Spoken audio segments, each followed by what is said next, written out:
घर में नहीं होता।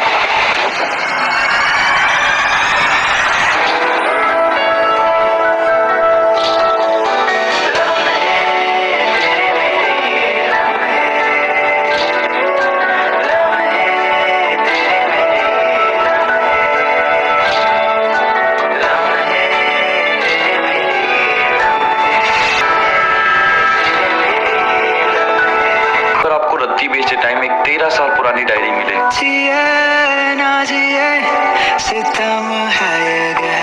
एंड जब आप इसे खोल कर देखते हो तो आपको पता चलता है कि ये और कोई नहीं, मेरे बचपन की दोस्त है।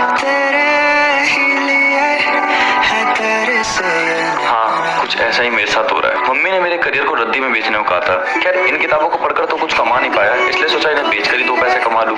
अब सब कुछ ठीक था, बट मुझे इस किताबों के जंजाल में एक डायरी मिलती है जो और किसी की नहीं, मेरे डेस्की की थी। अरे ये तो अंशु प्रिया है। मैं हो जाऊं बर्बाद, तेरे बाद ना जीने की वजह।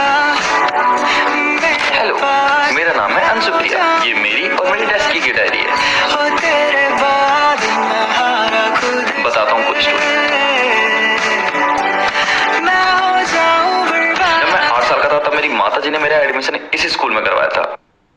हाँ, मतलब इस स्कूल में, डिफेंस फाउंडेशन पब्लिक स्कूल, जहाँ पर मैं और मेरी डेस्की यानी कि अंशु प्रिया पढ़ा करते थे।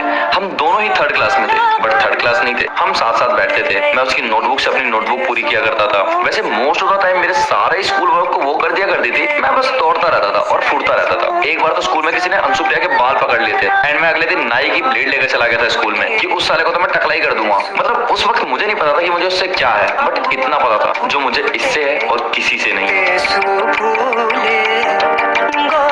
अब जिंदगी बहुत सही चल रही थी। वो मेरे लिए सैंडविच लाती थी और मैं उसके लिए गुड्डे वाला बिस्कुट। वो अपनी नटराज की पेंसिल से हमेशा मेरी डॉम्स की पेंसिल एक्सचेंज कर लिया करती थी। ये कहकर कि जो तेरा है वो मेरा और जो मेरा है वो मेरा।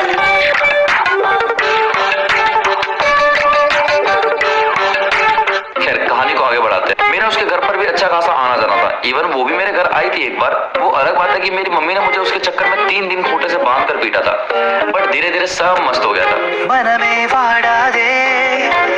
वो मेरे घर आती थी खेलने और मम्मी ने हमारी दोस्ती को रिश्ता मान ही लिया था। अब ये भाई वाला था या सगाई वाला पता नहीं, पर कुछ बोलती नहीं थी। मुझे इससे है और